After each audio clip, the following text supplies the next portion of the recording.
केंद्र सरकार भारतीय लोकतांत्रिक ढांचे में बड़े बदलाव की दिशा में आगे बढ़ती हुई दिख रही है। संसद में एक ऐसा बिल पेश होने जा रहा है जो देश की चुनावी तस्वीर बदल सकता है। लोकसभा सीटें बढ़ सकती हैं, परिसीमन की प्रक्रिया फिर से शुरू हो सकती है और महिलाओं को 33% आरक्षण जल्द मिल सकता है। आखिर क्या है ये पूरा बदलाव, आइए समझते हैं। केंद्र सरकार संसद में एक बड़ा संविधान संशोधन बिल लाने की तैयारी कर रही है। इस बिल का नाम है संविधान 131वां संशोधन विधेयक 2026। इस बिल का मकसद देश की लोकसभा और विधानसभा व्यवस्था में बड़े बदलाव करना है।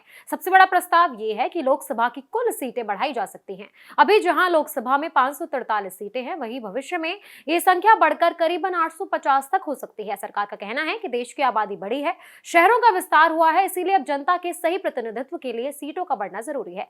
इस बिल में सिर्फ सीटें बढ़ाने की बात नहीं, बल्कि परिसीमन यानी चुनावी क्षेत्रों की सीमा तय करने की प्रक्रिया को भी फिर से शुरू करने का प्रस्ताव है। लंबे समय से परिसीमन पर रोक लगी हुई थी, लेकिन अब इसे हटाने की तैयारी है। इससे नई जनगणना के आधार पर हर राज्य में सीटों का नया बंटवारा किया जाएगा। सरकार का कहना है कि पुरानी व्यवस्था 1971 की जनगणना पर आधारित है, जो अब आज की स्थिति को सही तरीके से नहीं दिखाती। उस समय देश की आबादी और जरूरतें अलग थी, लेकिन अब समय बदल चुका है। लोग एक राज्य से दूसरे राज्य में जा रहे हैं, शहर तेजी से बढ़ रहे हैं और जनसंख्या का संतुलन बदल गया है।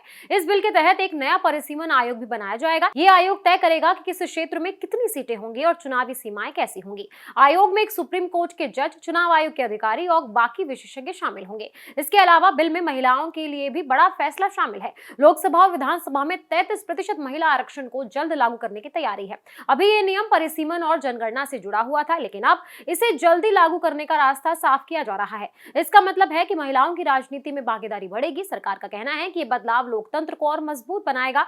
हर नागरिक को बराबर प्रतिनिधित्व मिलेगा और महिलाओं को भी राजनीति में ज्यादा अवसर मिलेंगे। इस बिल में यह भी कहा गया है कि केंद्र शासित प्रदेश जैसे दिल्ली, जम्मू कश्मीर और पुडुचेरी की विधानसभा व्यवस्था में भी बदलाव किया जाएगा। वहां सीटों की संख्या और चुनावी ढांचे में नए नियमों के अनुसार तय किए जाएंगे। कुल मिलाकर ये बिल भारतीय लोकतंत्र में एक बड़े बदलाव की ओर इशारा करता है, जो आने वाले समय में चुनावी व्यवस्था को पूरी तरह नया रूप दे सकता है।